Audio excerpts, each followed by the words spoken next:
the work we've been doing with the global ABC Sufficiency Hub, which is co-led by A4MT. And we will be talking of heritage as well, because working with heritage is a key element of a sufficient world, a sufficient architecture. And so we'll be looking at how we can learn from the past to build lightly and sufficiently in the present. Is there someone moving this? Okay, cool. Thank you. So in terms of rundown of this session, we'll be presenting the ongoing projects we currently have with the hub. We will then be joined by the Ministry of Culture of Brazil to give the ministry's view on heritage and built environment in Brazil. We will then have Heritage Now coming to explain how we can decarbonize the built environment through heritage. We also have the Ordre National des Architectes that's going to explain a project they have here in Belém called Palafitas, which is a special type of sufficient architecture they've tested here on the ground. And finally, we'll have a sufficiency panel with all our guest speaker to explain their views, and we'll then have a Q&A so you can ask any questions you want to the panel. So starting now, we'll just introduce briefly what is sufficiency. The fact is that the main purpose of the group, of the Sufficiency Hub in the Global ABC, is to try to actually build definitions of sufficiency that can help the markets work around and to align all stakeholders at a national level, but also at a very project level, how we can work together around a common definition of what is sufficiency. So we released actually a paper in 2024 with the Hub explaining how sufficiency relates to the built environment. The concept of sufficiency is a concept that is actually defined in the IPCC report. It is defined as a set of measures aimed at reducing demands for resources, such as energy, materials, land, water, and other natural resources, while delivering well-being for all within planetary boundaries. So it's basically trying to do less, trying to buy less, trying to construct less, and working with what is already here. And this is a concept that it can be a bit hard to grasp. If we move on the next slide. Yep, next slide. Yep, thank you.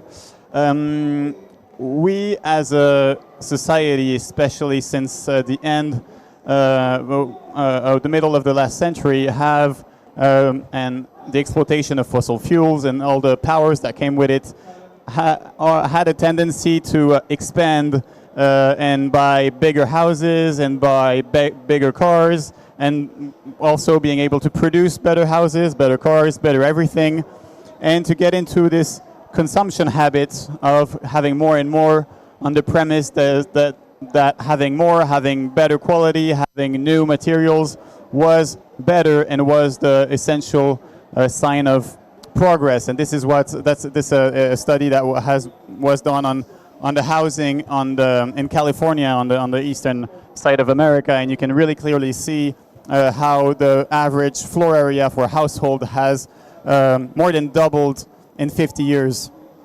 And you could extend this to cars, you can extend this to a lot of different area of consumption. And so when you start looking at this and those trends, then the question becomes, what is really sufficient? What is enough? How do you define what is enough?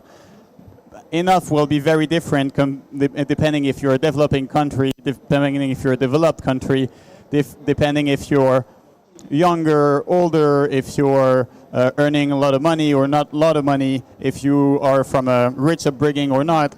So the question becomes, how can we have a collective definition of what is enough? And one particular work that has been pretty foundational to the work we had at the Sufficiency Hub is Kate Raworth's donut theory. So it's pretty easy to understand. It's basically we need to all live inside of a donut. The donut being the difference between one outer and inner frontier. At the bottom, inner frontier is the social foundation, meaning that if we want to do sufficiency, we need to have a threshold under which it's not sufficiency anymore, it's poverty. And we don't want poverty because we want to ensure equal rights, equal quality of living for as much people, and people need to be able to thrive in those communities. So there is a social foundation in terms of food, health, water, education, energy, housing. All those need to have this social foundation. However, there's also an outer boundary because as we expand and develop, it hits an ecological ceiling because all of those are materials, and if you use them too much, if you consume them too much, if you burn them too much, it emits fossil fuels, it creates pollutions, and so you have all the and you impact the planetary boundaries. So you have ocean acidification, chemical pollutions, climate change. There's a lot of different examples. So it's really balancing between shortfalls and overshoot, and trying to be at the right position within a shortfall and overshoot, and try to adapt this as many contexts as possible, because obviously it's not the same here in Belém, for instance, where it's way more hot and humid than in Europe, for instance, where you have different climates, when you have different resources, different access. So this is really the question, what is enough? And this is the core of what we're doing with the Sufficiency Hub, is asking ourselves what is enough for buildings and what is enough in which contexts. So to explain a bit more the different works we have, I will invite on stage Cédric Borel, which is co-chair for the Sufficiency Hub, to explain a bit of what we've been up to this past year. Thank you very much, John. So we've been in the journey of the Sufficiency Hub with the Global ABC member, and I want to say thank you to all the members of the Hub, especially Architecture 2030, which are with us today to deliver examples and what the architecture can be producing for sufficiency. In the last report, we said that there is a sufficiency first principle. Do you have to build? If you are building, what is just enough in terms of building? So everything, I think sufficiency is the last concept in town. We were on efficiency, we were on other concepts, but sufficiency is a new concept we have to translate to urban planning, to design, architecture, and use of the building. So in every aspect of the sustainability, sufficiency is rocking everything. But people are just striving to try to find something to equip themselves with KPI and etc. Sufficiency is not easy to translate. So this is what we are doing in the first stream of work for the sufficiency, is to have KPIs and metrics in order to say, this is enough, like said John. So, but we will investigate something. You've seen the donut, and of course, the Western world is well above the donut and consuming too much. And there is other countries which are not on the ecological sailing.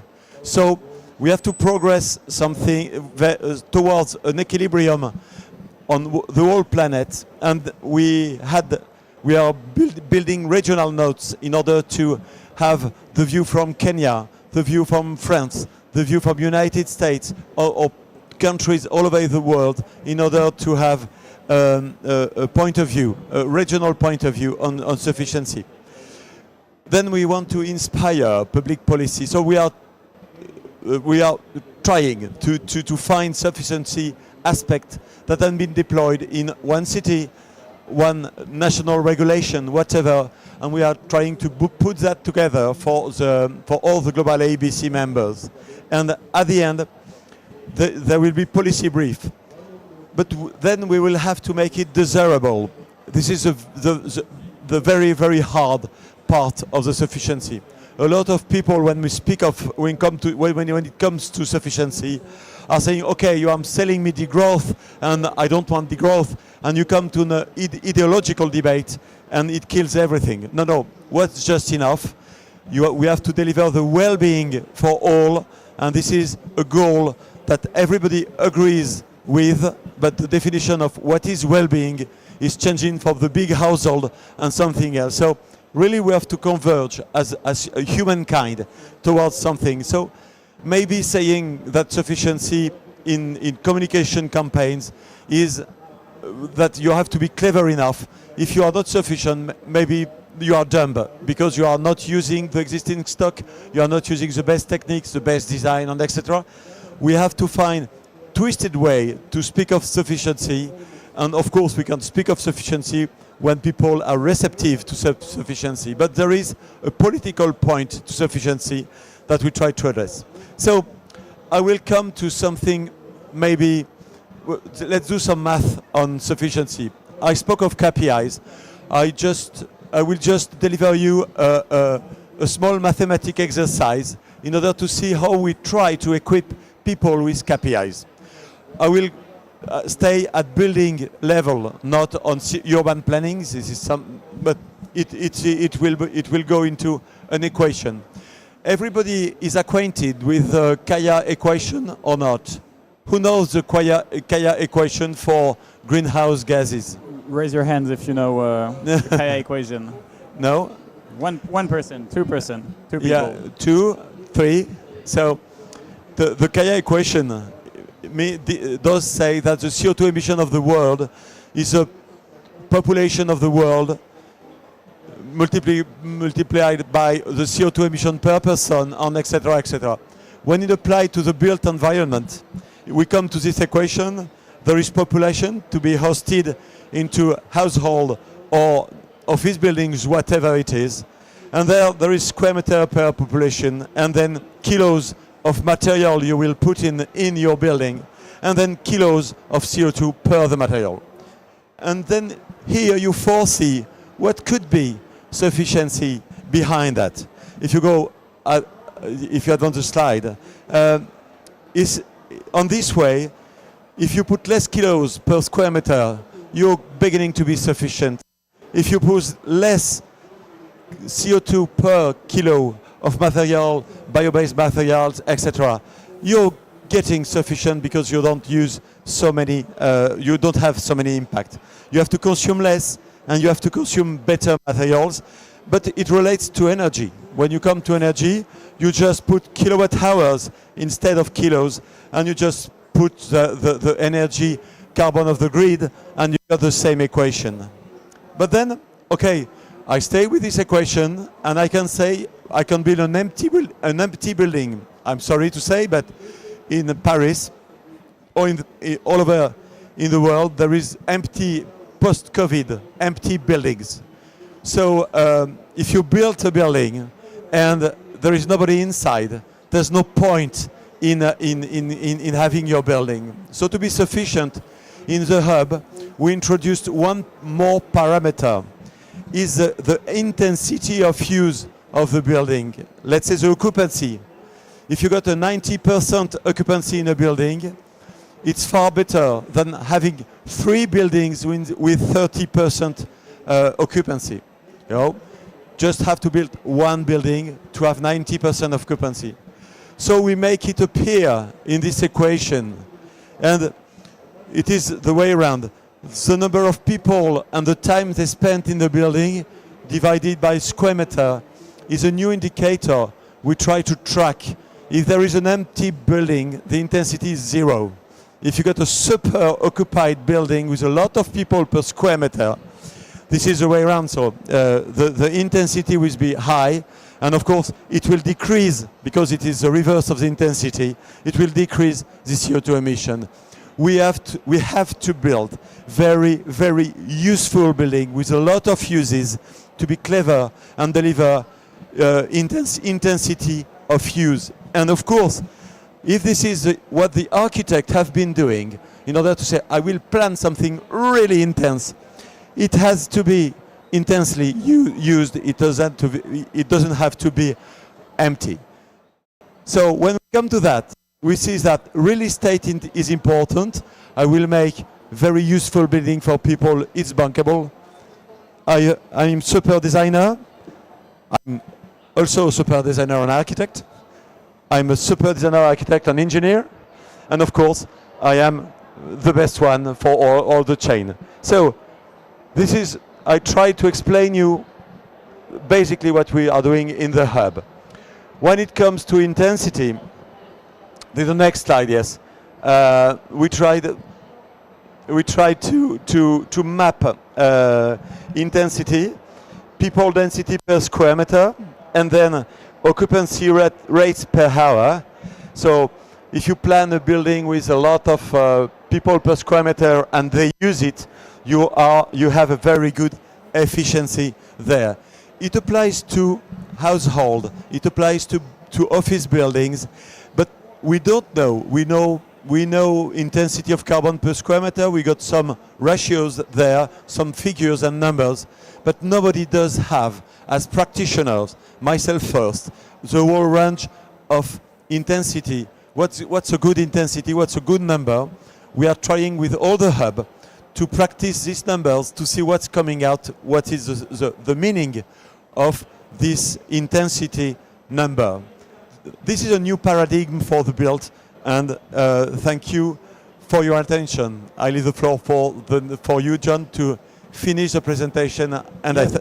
Thank you. So there's the one before, please. Just a few examples of a project that has been submitted by members to the Sufficiency Hub. For instance, there's the project One Roof, Two Ages in Belgium, where they were sharing living spaces between elderly people and younger people. Both are in need of keeping their money, and so it's interesting to have them live together and with a more intense use of the building.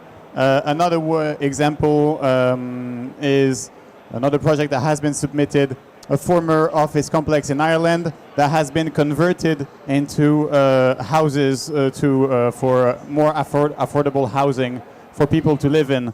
So turning, for instance, office buildings in places where you don't need them so much, especially with remote working, etc., and converting those into housing, for instance, is a way to sufficiently reuse what is already there rather than having to demolish and rebuild.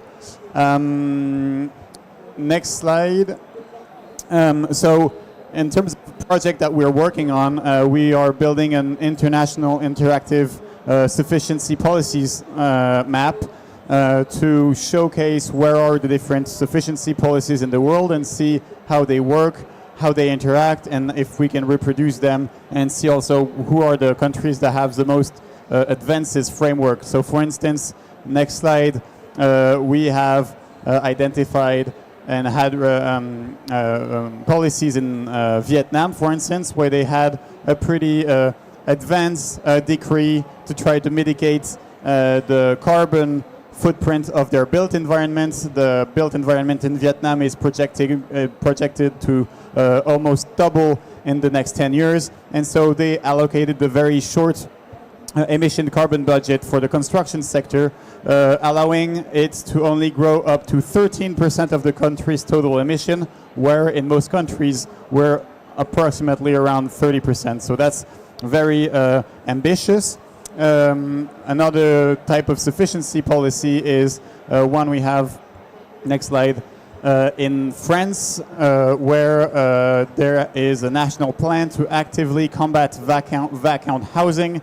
It's a huge problem, especially in places like Paris, for instance, where you have up to 30% in some areas of buildings that are under or not occupied at all, which is a big problem, especially in really dense areas. So they have put a policy to try to locate and see how we can bring those assets back onto the market for them to be used. So this is just a few examples of policies, and they will all be showcased on that map, which is going to come out early 2026.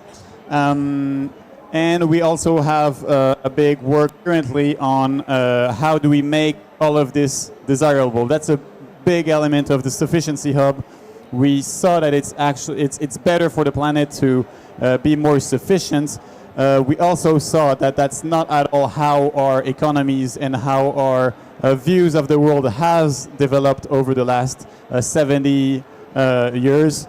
We always want more. We always want more shiny. We want etc. etc. So how do we get people to actually want less rather than want more? And that's a big question. And we're also investigating this question with the teams here, the architects, the philosophers, the engineers that are working on this project. How can we make this desirable? And we have started to look at how we can communicate around this, and that's also something we're developing, and the works will also come early in 2026. So I think that pretty much sums it up for the work we are currently doing at the Sufficiency Hub. We'll have more publications coming out soon. You can learn more about what we're doing in the publications on the Global ABC site. And without further ado, I will leave the floor to the Ministry of Brazil to explain how they've been implementing practically those concepts. So please, Vinicius Golder, the floor is yours. Thank you, John. Thank you. Hello, good afternoon, everyone. It's a pleasure to be here. I would like to start off by thanking the Climate Heritage Network and the Buildings and Cooling Pavilion for this kind invitation to be here today. And well, just some quick remarks to say that we at the Ministry of Culture of Brazil, we deem as extremely relevant to be showcasing heritage-based solutions here at COP30 in Belém. As you know, this year one of the most innovative things put forward by our presidency was the action agenda, and I'm very happy to see that we have colleagues from the Climate Heritage Network which are promoting in different tracks solutions and plans to accelerate climate action. One of them is decarbonizing buildings through heritage, which is also part of our AG 19, the objective 19 of our action agenda. So very happy to see that this really gives us an opportunity to work across different sectors and in different areas to mobilize civil society, international organizations, governments to discuss and develop strategies that are resilient, that are sustainable, and aimed at providing solutions for our climate.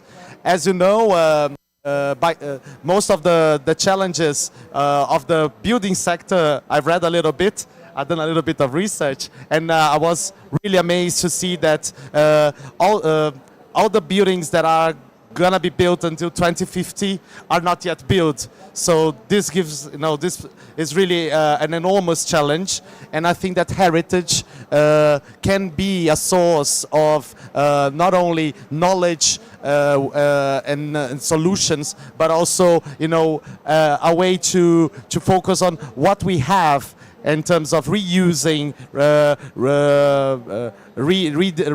redesigning our buildings, our architecture based on this traditional knowledge. So I think this is a really important debate. The Ministry of Culture of Brazil, through its Heritage Institute and our Museums Institute, is very much keen on advancing these types of strategies. And I would just like to say that one of these strategies is our Conviver project, which is based on sustainable construction models to be used, to be applied in urban areas in Brazil. One of the key examples of this is in Salvador da Bahia, where we have many heritage buildings that are inhabited by poor communities, vulnerable communities, and they lack the resources to maintain their heritage. And they are using sustainable concrete, sustainable materials, so that they can, and they receive funds from our government to be able to implement reforms and, keep the buildings intact. So it's a way of valuing our heritage and providing also an opportunity for these communities to be able to have a business or something in this heritage in the city centers. So I think this is a very interesting also strategy to think about how we can look from the global south perspective and see the needs of these communities, these vulnerable communities, and how buildings and heritage are intrinsically connected. So I would just like to commend this partnership by the Climate Heritage Network and the Buildings and Cooling Pavilion. I think this makes total sense and must be, promoted and fostered. I would like to wish you all a very good session, and thank you once again. Thank you so much. And that's the perfect transition for the Heritage Now team. Please, if you want to come on stage. Thank you.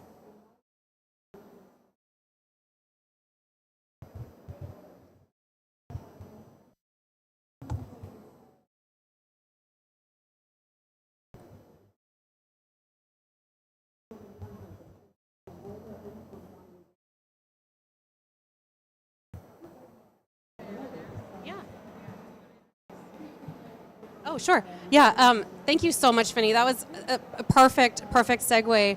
I'm Lori Ferris. I'm representing both Architecture 2030 and the Climate Heritage Network here, bridging between, as you say, these communities of the building industry and the cultural heritage sector. I'm really pleased to have this panel here to share with you some of what we've been doing through a project called Decarbonizing the Built Environment Through Heritage, which is funded by the Mellon Foundation and the 1772 Foundation. And it's all about how we can take the examples of what communities and heritage groups around the world are already doing toward climate action, take the solutions that we know exist everywhere around the world, and bring them up into spaces like this, into climate, to policy discourse, and into the discourse of practice, so that we can help to scale them and really recognize a lot of these solutions we have at our disposal. Yeah, hi, my name is Billy Faircloth. I'm part of the Climate Heritage Network, part of the Decarbonizing the Built Environment team. Actually, all three of us together are on this team. And I'm also Cornell Atkinson Center for Sustainability Scholar at Cornell University. We're really happy to be here today to talk to you about this project. So first thing I want to ask you, how many buildings, existing buildings right now, exist in the world? How many are there? Do we know? Okay, all right, I don't know either. Hundreds of billions. But we know that, you think it's a billion? Hundreds of billions. Do you have a guess, Mokalade? How many buildings exist in the world? No, don't know. Okay, but all right. If you could just for a minute think about all of those buildings and what they represent. Think about all of the buildings, all of the things they represent in terms of the actions that we've taken, the materials that we've extracted and processed, the building materials we've manufactured, the care or the lack of care we've given to the buildings that we inhabit. If you can think about all of what we have done to bring buildings into existence and to use them, let me ask you one simple question. What do you think the value is of existing buildings? What's their value? Okay. Monetary value? Okay, now let me change the question. What is their value to decarbonizing the built environment?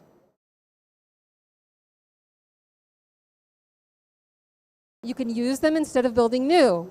So decarbonizing the built environment through heritage, and here we understand heritage to include, yes, buildings that have been set aside and preserved, But as we understand, there's a lot of buildings that are, quote, undesignated heritage. But let's face it, heritage and undesignated heritage is also a subset of the larger built environment and all the buildings that exist. So if we want to decarbonize through what we already have, then we have to actually understand what's happening on the ground, how people are taking their built heritage and their desire for climate action, putting them together. Where does that exist on the ground? Who is doing that now? People are doing that work on the ground. Can we represent that work to policymakers? That is the big question. So decarbonizing the built environment through heritage is a project that's been underway for over a year. It's seeking to find those cases on the ground where communities are looking at the interrelationship, at climate heritage.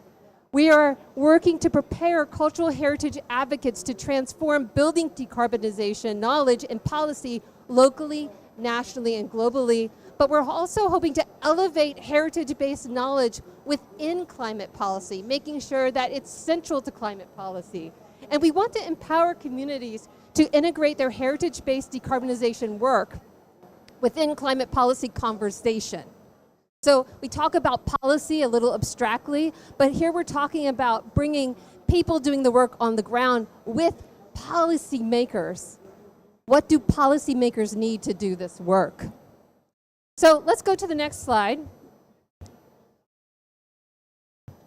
Or am I supposed to be able to? Is there a? Okay. So as we know and as we've already heard, culture is a resource that can respond to climate change. Next slide.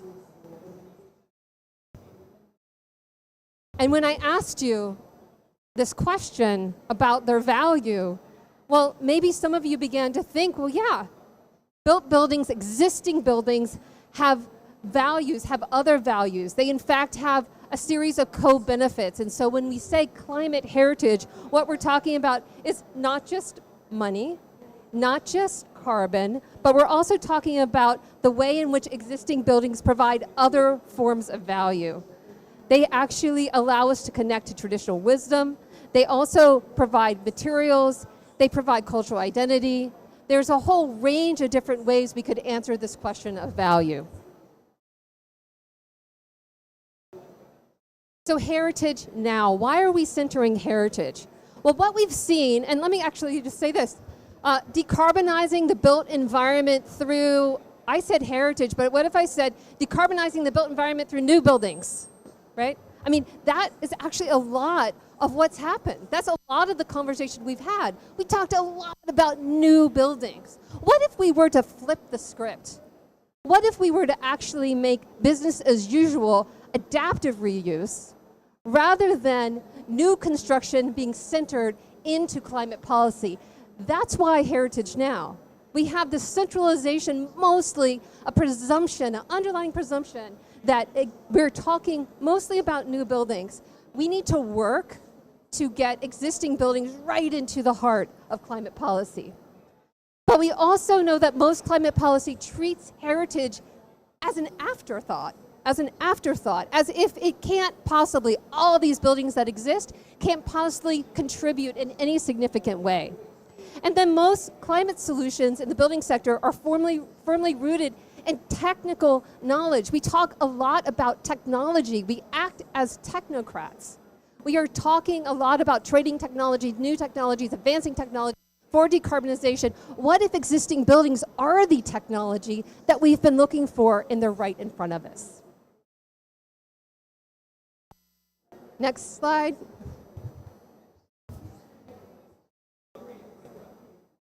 So built heritage. You may have gotten the message that it's uniquely placed to unite technological and cultural solutions, and heritage-informed building decarbonization is a term that we can begin to use, that we can begin to adopt. We can begin to say to each other, we are going to use built heritage, existing buildings, and we're going to use them in such a way that they apply the wisdom, practices, built places of the past to minimize greenhouse gas emissions from the built environment in the present and future. What we're finding is that a lot of communities are actually practicing in very different ways heritage-informed decarbonization. Next slide. Next slide. So we have some recommendations, 5 total that we are launching here at COP30. We want to make sure that our community is fully equipped to learn from the greatest living laboratory for climate adaptation, which is the existing built environment. And this means that we have to be able to understand built heritage both at how it illustrates how human habitation has responded to climate over a very long time, and we want to be able to understand the existing built environment as providing a unique test bed to learn how to adapt or how to decarbonize through existing heritage. Next slide, our next recommendation. We are also, again, prioritizing continued building research, reuse. We recommend that this, again, becomes the first informing principle of decarbonization. Can we prioritize research, reuse over new construction? Next slide. Implementing place-based solutions. These are solutions that come directly from the places and the climate responses that we see and throughout the world. So our responses to our climate in the way that we build also give us incredible clues as to how we could adapt to cool and heat ourselves. And then we want to reframe building waste as resource. So you might begin to, based on these recommendations, begin to learn a bit about the breadth of heritage-informed decarbonization. It's not just about adaptive reuse or reuse. We're talking about buildings, building materials, building components that have already been in the environment that are circulating. So reframing building waste as a resource allows us to contribute to the great project and circularity underway. Next slide. And then finally, we have to include heritage and indigenous voices in climate policy making.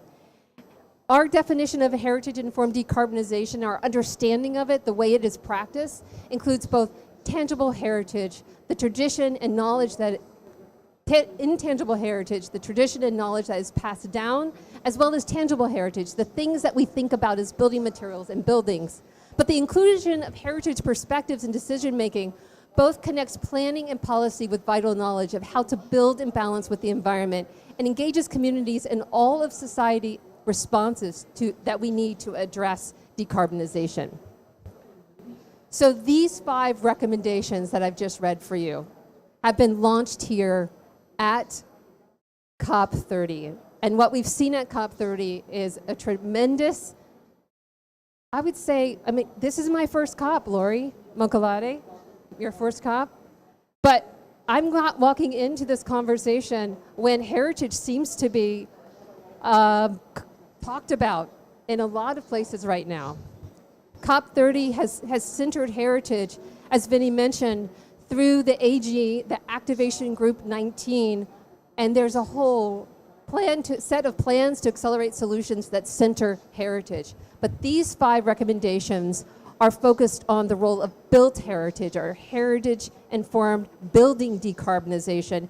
These recommendations are launched here at COP30, and these are a preview of the work that we will be launching, the toolkit that we will be launching in the spring that then supports the heritage-informed decarbonization, building decarbonization project. You can endorse these 5 recommendations. So if we go to the next slide, we launched the campaign over a week ago, and we right now have organizations in total that represent more than a million people. And that is a big accomplishment, something that we did not expect. So please endorse Heritage now and bring built heritage into the heart of climate policy. Thank you.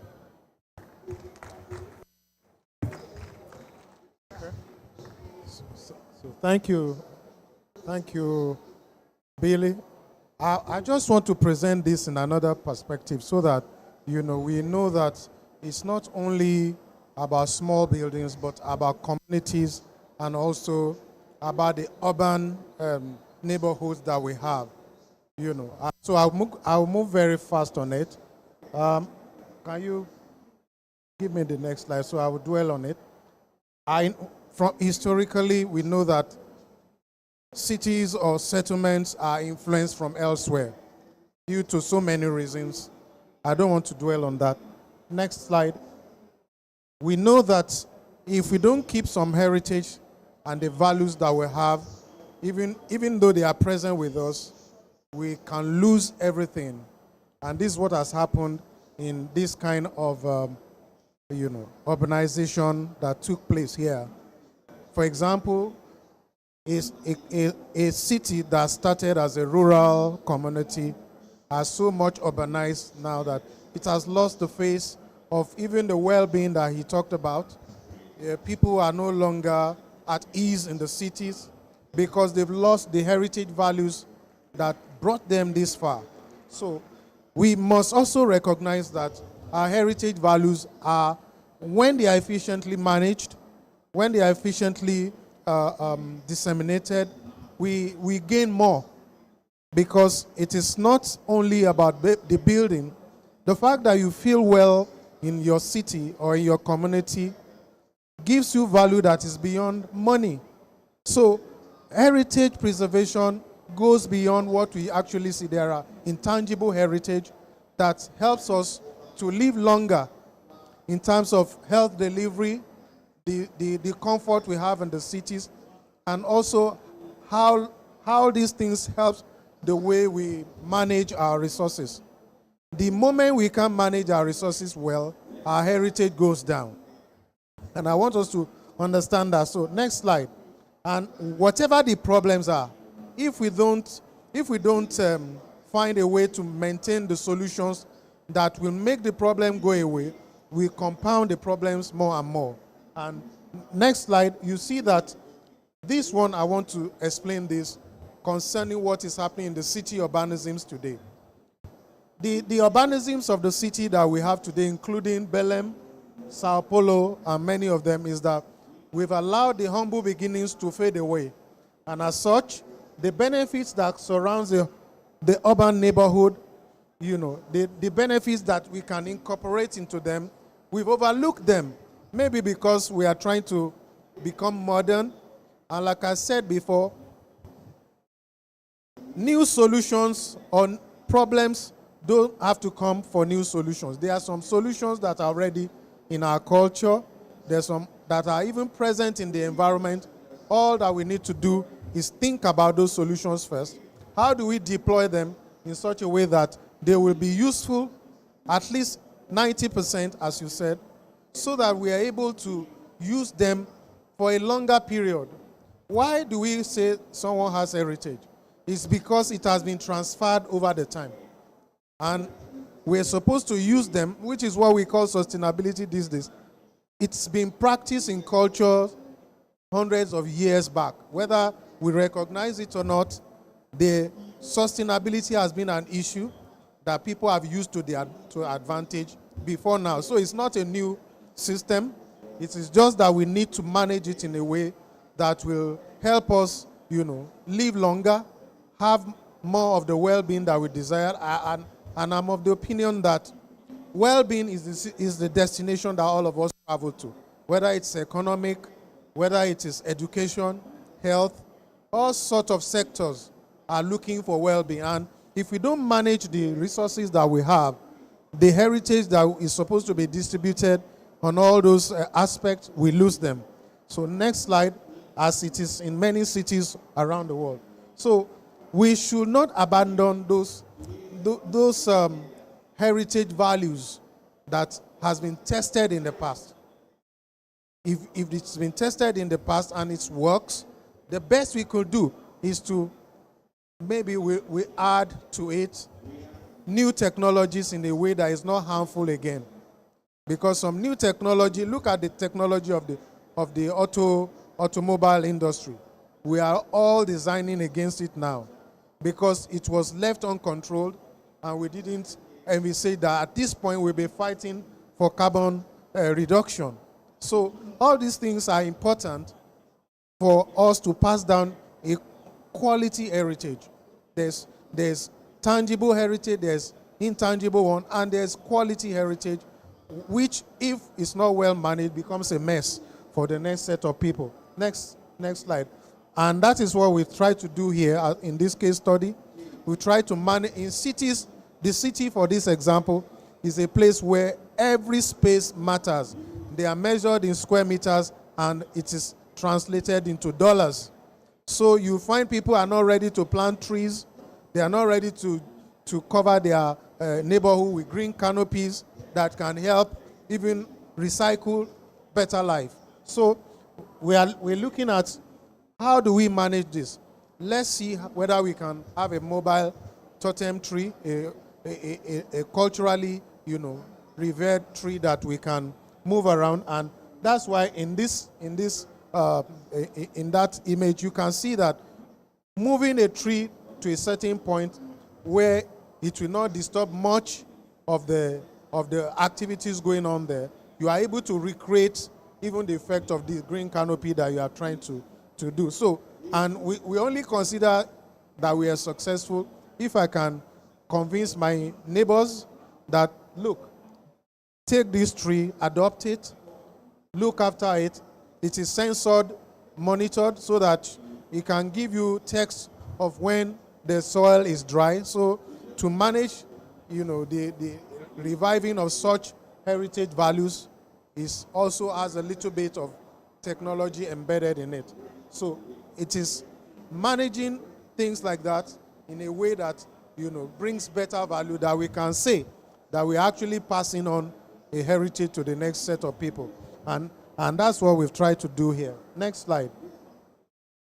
So it's a graphical representation of, if we do the right thing, we can increase our carbon sequestration base. We can increase our capacity by reviving those green that will contribute to it. Don't forget that nature itself has a self-renewing mechanism.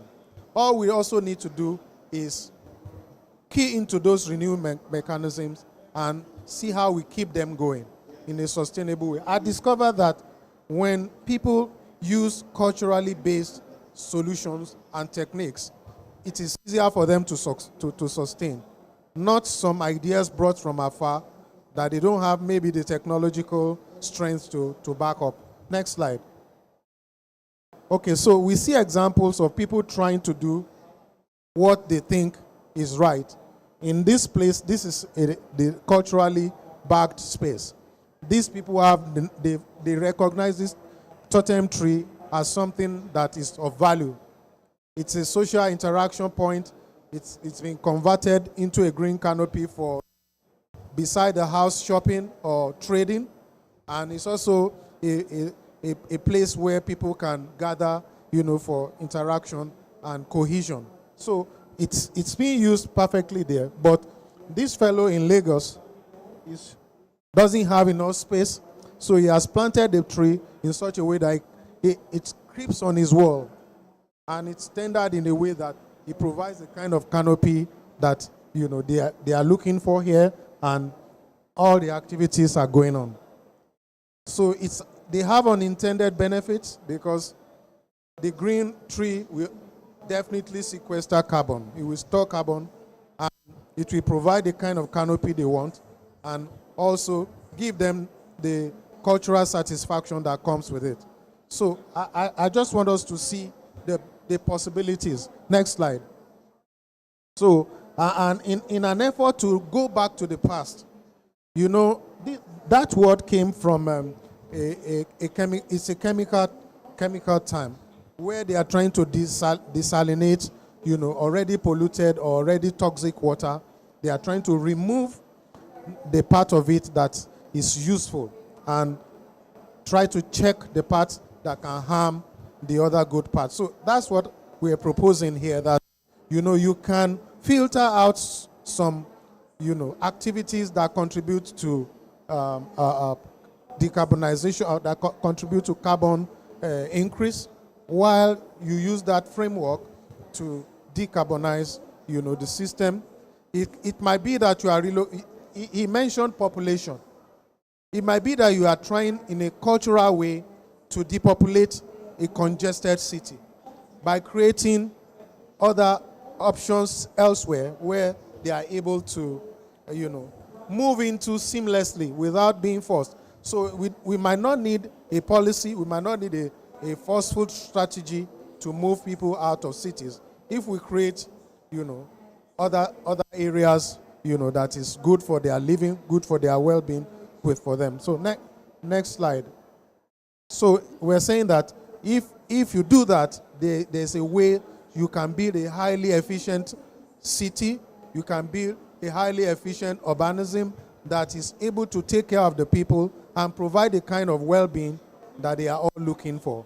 So it might not take too much technology, it might not take a very high-sounding government policy, but that the people themselves, are the producer of those techniques in their culture that is able to, bring a better life, and that's where we conclude on that, Thank you. Thanks, Mokolade. We're going to keep going with the slides, but I just want to highlight, and that this is a really important, I think, illustration of how this idea looks different in different parts of the world and at different scales. And we've collected over 100 cases of heritage-informed decarbonization from different cultures. And I'm just going to share quickly 5 of them. And what I'm going to highlight is that we're looking at both the technical solutions, but also the social and the cultural solutions. I think this is something in common with sufficiency, that it's not enough to, it's not a technical fix. We also have to catalyze societal shifts, behavior shifts that make us act in a way that transforms our relationship to the natural world and to our built environment. So next slide, please. Oh. I'm going to start with another case study from Africa, actually, the Manyata homesteads in Uganda, which are an illustration of a few things, one of which is local bio-based materials, that these farmers build these fortified compounds out of course, the materials that are locally available to them, that they can work by hand with crafts that they transfer to generation. And they have religious symbolism, they have cultural symbolism, but it's not just about the buildings, it's also about linking the built environment to sustainable agriculture, and that in reforesting and in staving off erosion, soil erosion, they're both kind of protecting nature, regenerating the natural environment, and ensuring the continued availability of these types of materials and resources that they need to sustain their community. Next slide. And next, this is a very different scale and a different location, but we go to Singapore, to the National University. This looks like a fancy new building, right? This was a brutalist concrete structure from the 1970s that was built completely out of context for Singapore. It was never comfortable, and it never really functioned. And several years ago, the university undertook a major renovation here, where you can see they brought back some of the vernacular techniques of shading, of promoting ventilation, some of the vernacular aesthetics, which have dramatically improved the performance of the building. So it's actually now net positive with a very low embodied carbon footprint because the entire structure was reused. Next. And again, this is not just looking toward the past, this is about new technology as well. So this case is actually a technological case. Beacon is a project, a capacity building and technology project in the European Union that's developed a suite of training and of technological tools that support heritage stewards, so people who own and maintain buildings and design conservation solutions, in doing the analysis from 3D scanning to energy analysis to selection of high-performance systems, so that you are able to upgrade and retrofit these buildings to perform as well as any new building, but you're starting from an understanding of how those heritage buildings were meant to perform in the first place, and then building upon it, rather than just coming in with a new ideology. Next slide. And then we go back to India, to southern India, where a woman-owned architecture firm is training women in traditional masonry. So here we're hitting circularity because they're actually advancing the technology of masonry construction using discarded rice sacks, for example, to contain masonry blocks. They're promoting the traditional techniques of plasterwork, of masonry, of earthen construction, and they're doing capacity building and actually a lot of gender work in the gender space by supporting and building a workforce of skilled labor in the construction of women, of all women construction crews. And this is actually mostly new construction. So this is how to build new housing using these old techniques and technologies. Next slide. I think this is my last, coming up to the policy scale in San Antonio in the United States. It's one of our largest cities, and it has a deconstruction ordinance that says that you cannot demolish a house older than 1940. You must take it down, deconstruct it, and use the materials. And what this has done is, firstly, it's lowered the rate of demolition because it's now just a little bit harder to do it. But what it has also done is, so you're not losing a lot of buildings, but when buildings do have to come down, you are creating a whole materials bank, and these buildings then go back into other historic homes. So historic homeowners, many of whom don't necessarily have the financial means to do conservation, now have access to all of these historic, very high quality materials. And they've trained and certified and apprenticed a massive number of new craftspeople in this craft of working with timber, a very sustainable construction for new housing. Next slide. So again, this is just a sample of 5. We've collected many, like the Sufficiency Hub. We will be launching this map in early next year as part of our Decarbonizing the Built Environment Through Heritage toolkit. So you'll be able to look by region, but also by typology. Is it a policy? Is it a toolkit? Is it a building? Is it a material? And look for inspiration. Next slide. So again, I want to just come back to this campaign that we've launched a week ago and to reiterate what Vinny said, which is that the action agenda launched at this COP is a really important way to align all of the sectors moving forward and to actually accelerate implementation. I know there are 2 AGs we're talking about here. AG 12, Sufficiency, I believe, is participating in. That's the built, am I right? Sufficiency. And then AG 19 is the cultural hub. So it's really exciting to see a lot of this work being codified into the activities of the UNFCCC, and we will be tracking this project as part of a plan to accelerate solutions over the next few years. So if you're interested in getting involved, we'd love to not only have your engagement, but also to understand the impacts of any heritage solutions that you know of in your own communities or that you're seeing taken up. So I think we're out of time, but thank you all.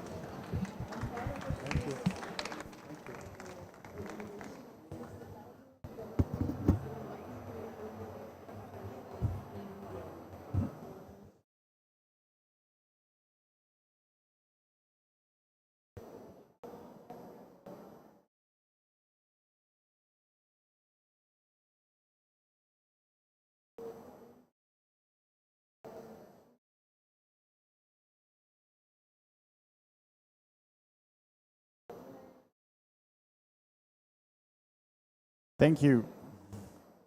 And so now we can move on to the next segment. And so I'd like to welcome the National Order of French Architects to talk us through a realization they had here in Belém.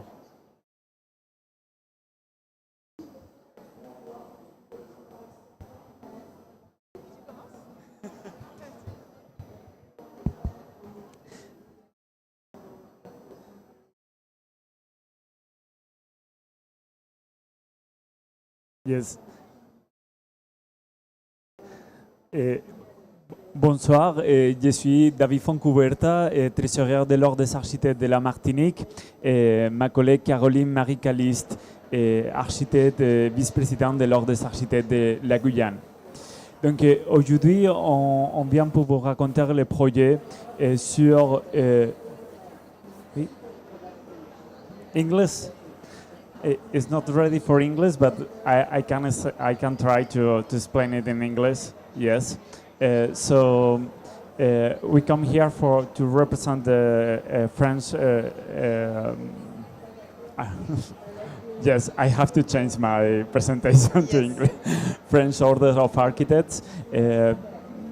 Like we came here in Belém to do 3 actions of 3 projects with a cooperation project. Can you go ahead with the presentation, please? Yes, in 2022, the French Order of Architects tried to create a PLEA that was architecture as a solution, habitats, cities, and territories, that they create a real policy making for the governments and different strategies to develop in the regional orders of architects around all the lands in France, no? Even in the Americas like Guyana and La Guyane and Martinique. This player created a three axis that was institutional, academic, and professional acts, like a project with Guyana and the state of Pará and Macapá here in Brazil to develop a different strategies for the climate adaptation. The institutional for the Pan American Federation of Architects, that is a federation that englobes all the architects in the region of Americas, and also the academic, that is the project that we have created during 4 months here in the Faculty of Architecture in Belém. Thank you.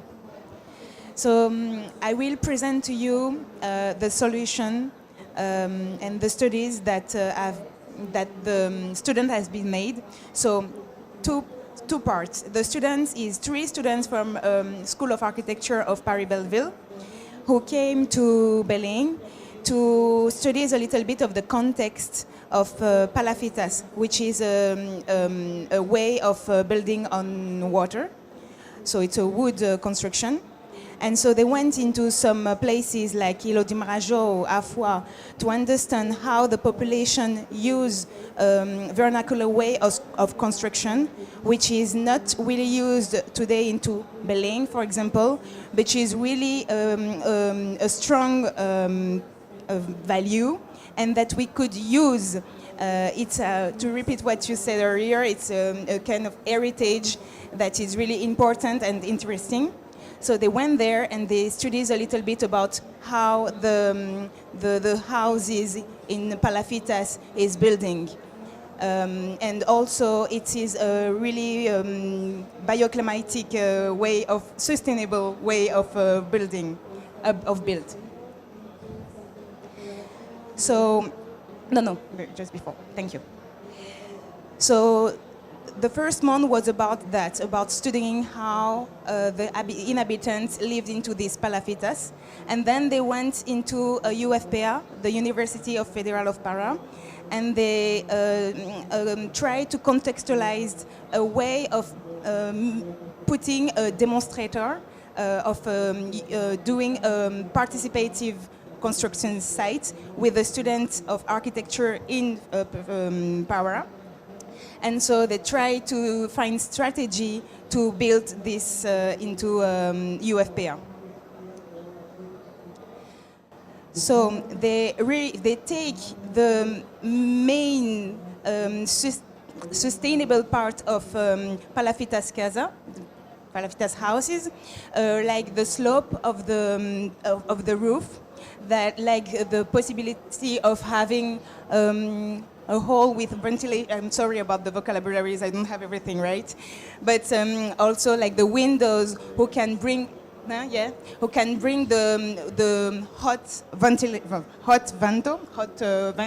wind there. So they thought about downing the ventilation, downing the openings to bring ventilation like that, right, like you see, and to have a bioclimatic house. So the slope, the windows, yes, I think you can go on. Can go on.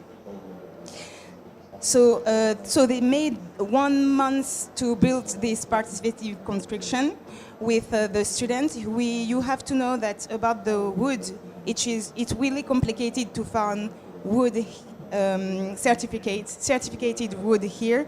It's really expensive for Brazilian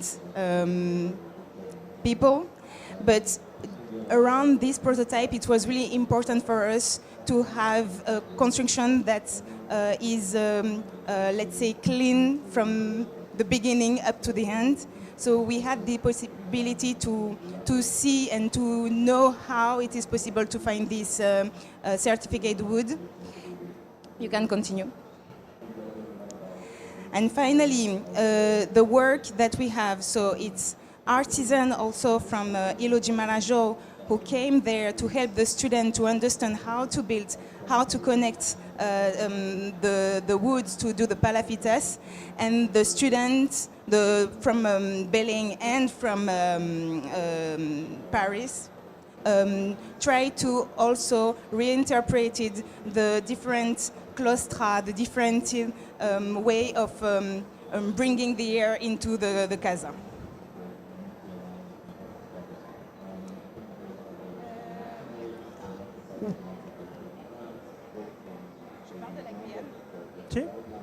All right. This solution is really interesting for us also because in order of architecture in France, we have different action that is possible to split into states of France. And in French Guiana, we are in the same context with Para and with Amapá. In Brazil, we are around Amazonia, and it was really interesting for us to do a study case in a city which is called Kourou, and that we understand that we have to construct differently and with a lot of humidity in a humidity zone, which is a savanne, and we find that it will be possible, for example, to put this kind of construction into Kourou. Yes, sorry about that, but if you have questions to explain more. We would like to invite you to visit this project because it's already made in the Faculty of Architecture in Belém. Yes. So it's also in the area of the El Encuentro de los Povos. They will be from Sunday to Thursday. It will be the different students that they work in the construction of the prototype. They will be also all the workers and also the architects from French Guiana that they will explain the project for everyone who want to visit it. Yes, it's just from Sunday afternoon until Tuesday. We will be there all the time. Also, this interesting of the different wall panel that we created with companies from Belém and French Guiana to develop different strategies of biosource panels from acai, bamboo, miscellaneum, etc. So you can take it and touch it and so on. And you can go ahead, please.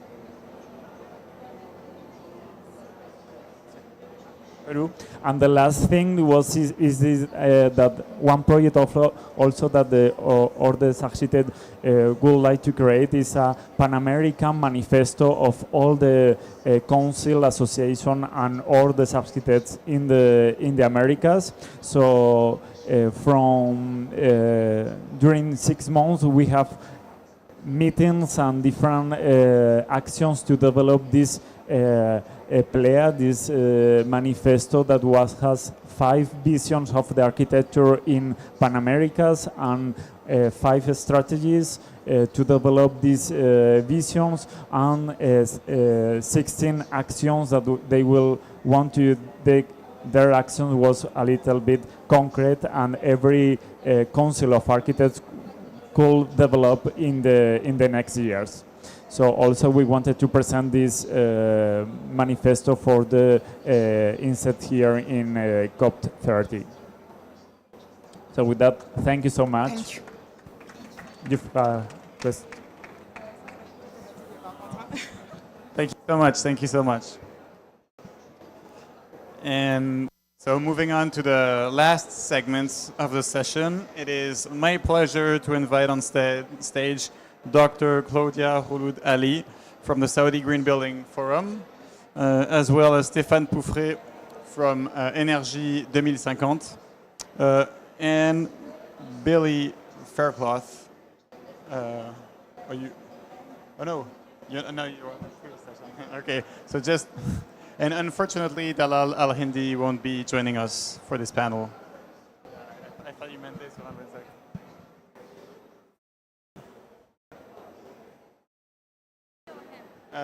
It's going to be you first. So to start the panel, first question is for you, Dr. Hulud. You've experimented also with sufficient building and green buildings. So how have you been applying those principles to your climatic constructions? Well, actually, when we are designing a project, in the first step, we need to think about what spaces we need to create for real. Are there going to be enough people that are going to occupy that space, or are we just designing that space for just few hours per day or maybe per week? So from the first step, we are thinking about sufficient, as we believe that it's the base of sustainability. As he mentioned, my name is Khulud, and I'm an architectural engineer and environmental design. And today, actually, I will be here to present a project that was sufficient. In that project was a principal element. It was something that was thought from the beginning and from the first step. Can we move to it? And after that, of course... Can I get a slide? Yeah. And after that, of course, I will be delivering a message on behalf of Engineer Faisal Alfa. He was not able to be with us today, but hopefully next time. So to present this project, actually this project is going to present, or is going to show how architecture can grow from desert, you know. Not only this, actually, it brings together biodiversity, heritage, and efficiency. No, we can stay on the first one. I'm going to explain it. We call this, it's a seed bank project, okay? And this seed bank project sits in a valley in Riyadh, blending with the mountains around it. And as you can see, the lines of the project actually follow the curves, the natural curves of the surrounding desert dunes, making it feel like it's part of the landscape, not an add to it. It's just melting it. This building was designed actually to protect and to celebrate the native flora in Saudi Arabia. And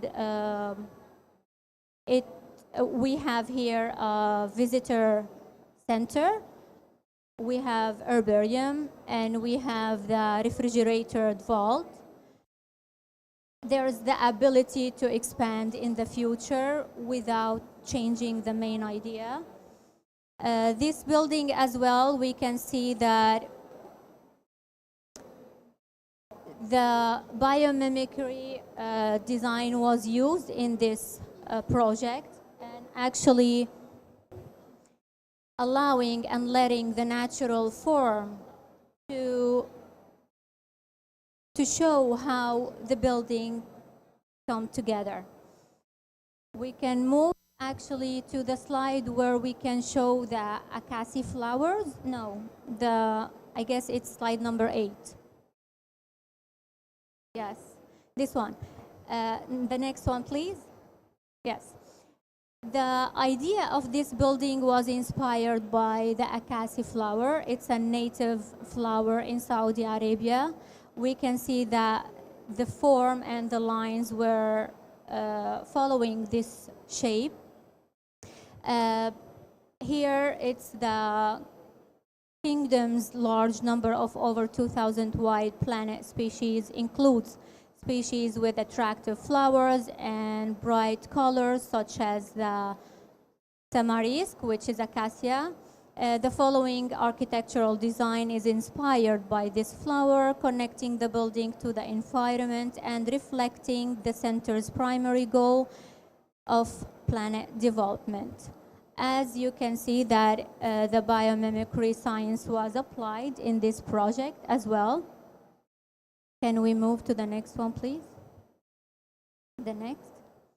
Well, when we are doing, it's like 3 units, and each unit is a part and a section, a separated one, and we can like expand in the future, as I mentioned before, without interrupting environment around. Because of the strategies, you know that the desert has this tough environment. And when we are designing any project there, we need to think about how are we going to cool that project. A lot of simple, but at the same time smart strategies were implemented in this building so it can adapt to this tough weather in the desert. And you can see that at the end of this, and because of the early thinking about efficiency when we were designing this building, the water use reduced 40%, 60% of the materials are local, 20% recycled, and that helps a lot to lower the carbon impact. This building actually is an example, and it shows not only an example, it emphasizes the idea that innovation, heritage, and efficiency can work perfectly together. We don't need to put one of these aspects away. We can just try to think about all these aspects together. It's a pleasure of mine to deliver a message on behalf of Engineer Faisal. I printed, I'm gonna read it to you.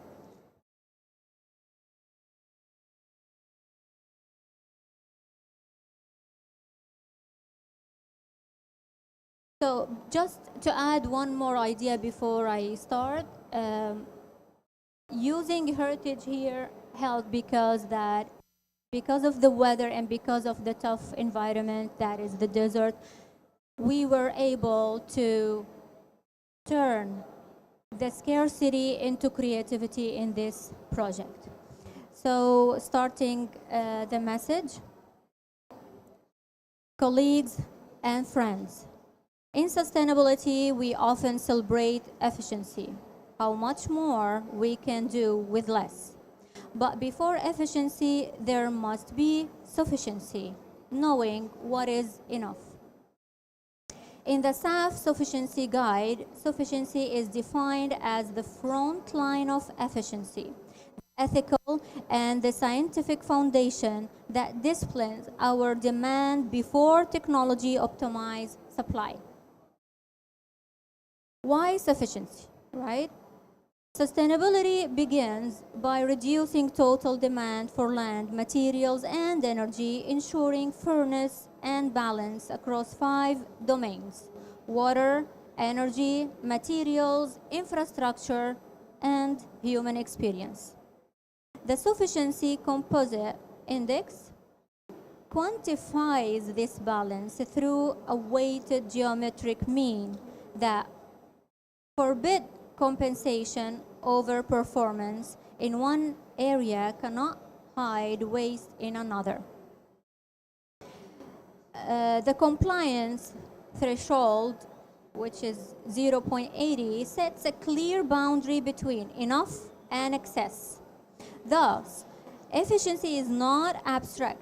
It's measurable, comforting, transforming ethics into data and data into governance.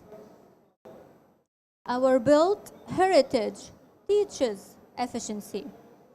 In Diara Courtyard, Hijaz Wind Towers, and Al Qasim's water channels, architecture embodied moderation long before the term sustainability existed. So we have it already in our architecture. These designs aligned comfort with climate, cooling without consuming, sharing without waste.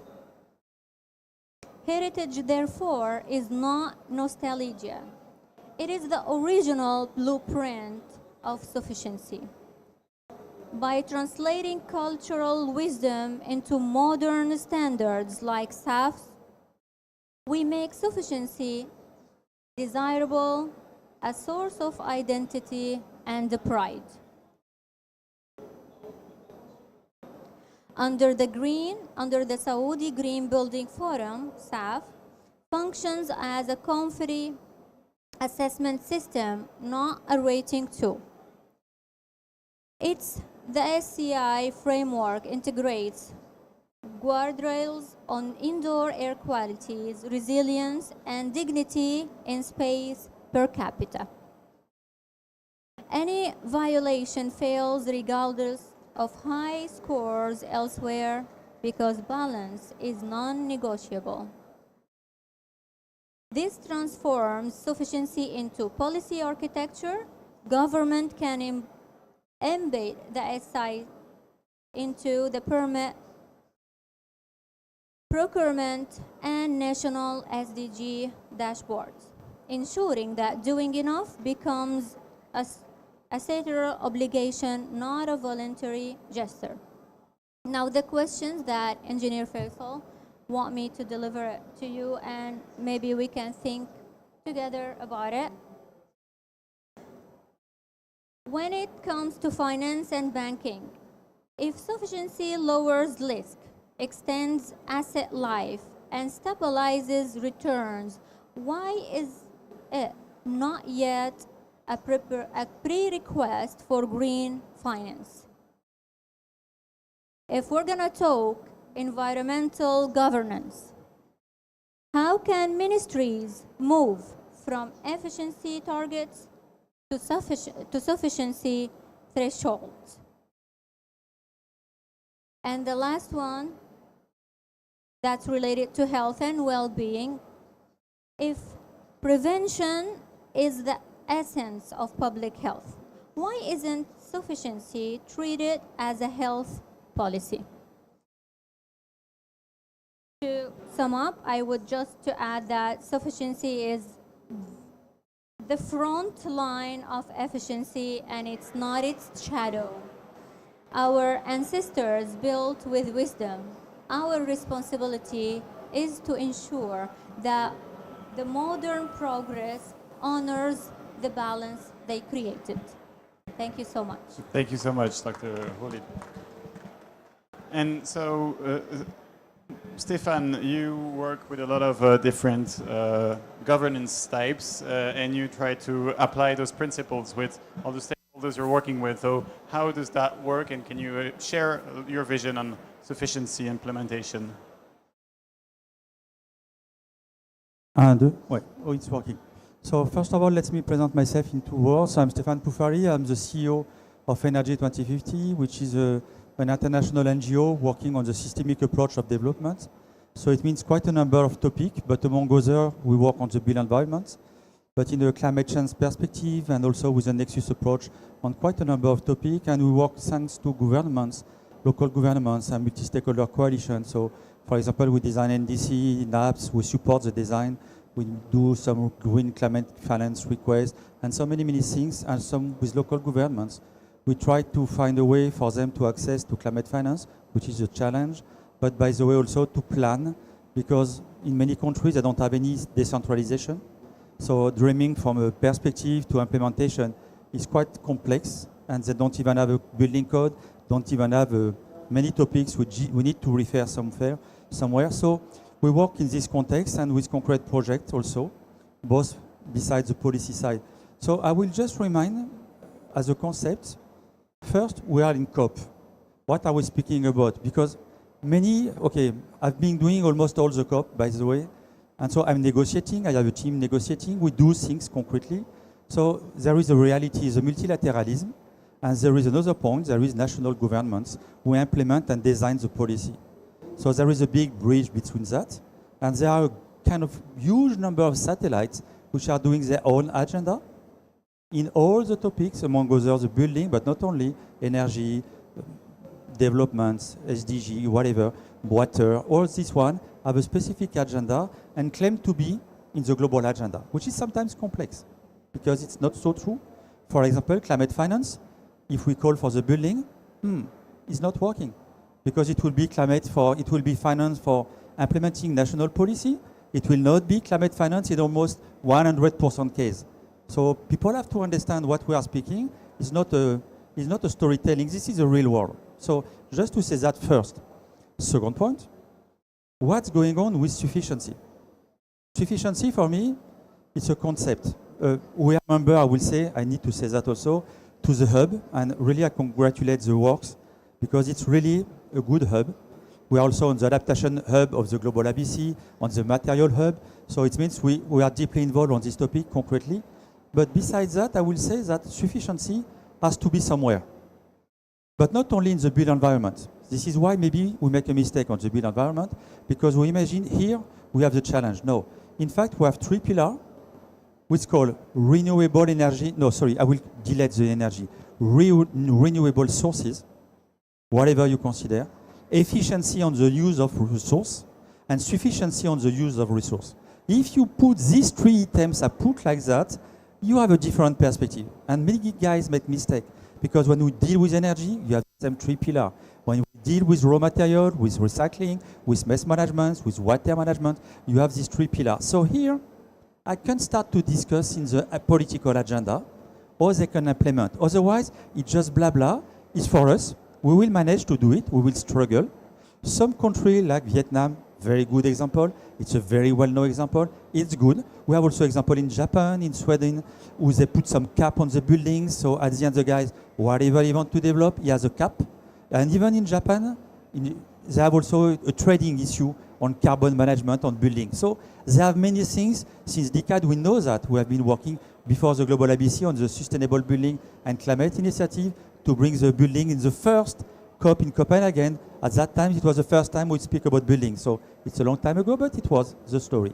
So going back here, I think we need to demonstrate the benefit. And this is why the data, some of you maybe they don't know, but it's important. Why? Because in any policy, we need a metric. If I jump to the wording on the climate perspective, I need a metric to develop and to pursue about the additionality. Many people don't even understand what it is. It was developed for the carbon market, the first long time ago, CDM and joint implementation, so many things. So on that point, we need a metric. Why? Because what is interesting is to demonstrate what is the additionality of what we are speaking here. If we don't succeed, we will have a long list of very nice experiences which are not duplicable. Why? Because nobody will endorse. It doesn't mean it's not necessary. We need this case to demonstrate, to inspire. It has been said by all the speakers, we need inspiration. So here we need to go beyond inspiration because the only question Energy 2050 is facing when we design, we work with government, with local government, how can I scale up? Because if I saw one nice building, frankly, I'm quite old now. I'm doing this job since almost 35 years. And frankly, we don't care. Because only the few of ones will pay for it. And it's a very rich, powerful process. And when we make a refurbishment, even in the very dense cities, it's because the guys can afford. And the architects are struggling, trying to be so innovative, to go beyond the line, to endorse water, blah, blah, blah, blah, blah. But because I'm also evaluating many projects, wow, it's good. We need that. But how I can evaluate this project in a climate perspective as well as a human perspective. I will give one example, short one. I know I need to be short, but I think it's compulsory. Otherwise, the event will go beside.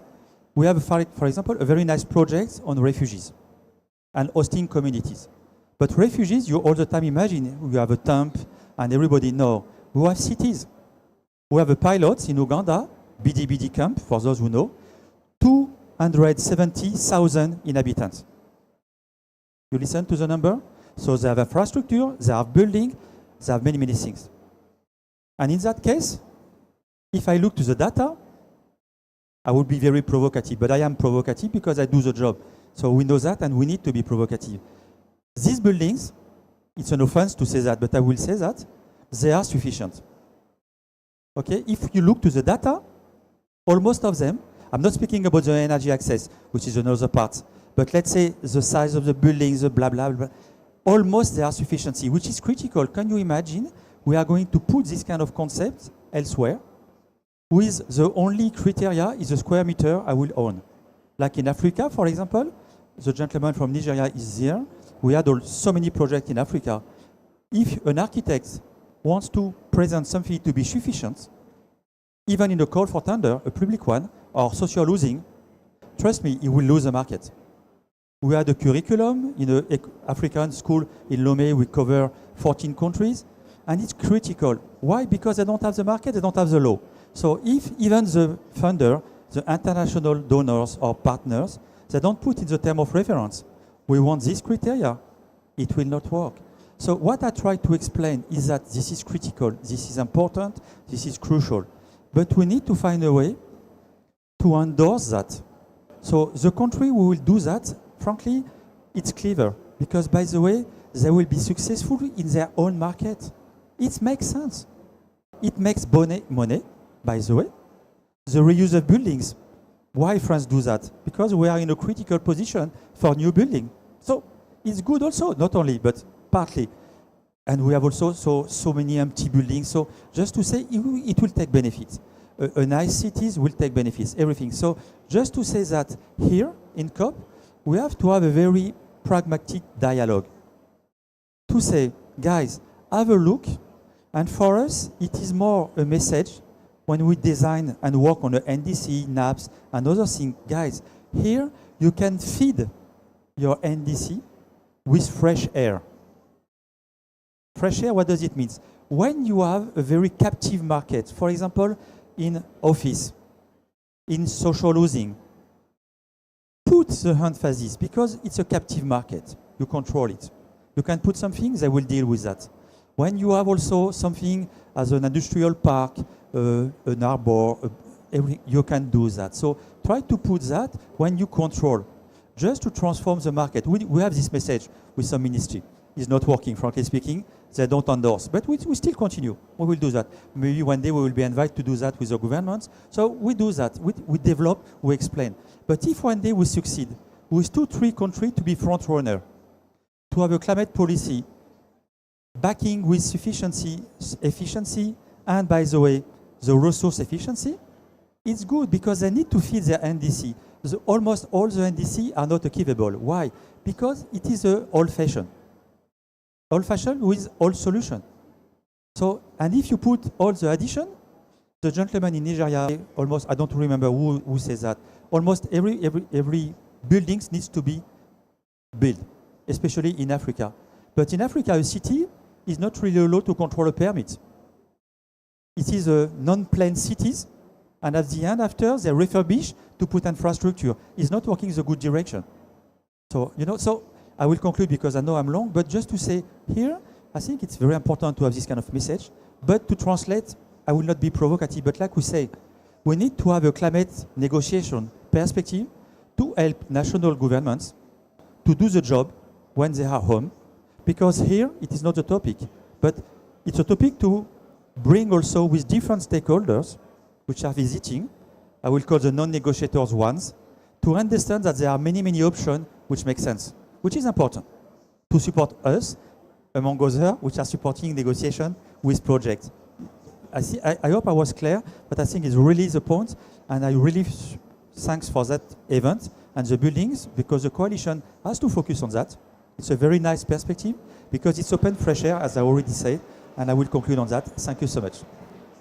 Thank you very much, Stefan, for sharing of the challenge also in line with sufficiency. So unfortunately, we're a bit above time, so I'm not sure we'll have time for questions. Our panelists will be around if you want to ask them any questions on their presentation. And this concludes our session, so please, if you have more questions or more interest, feel free to reach out or look up the Sufficiency Hub on the Global ABC website. Thank you so much.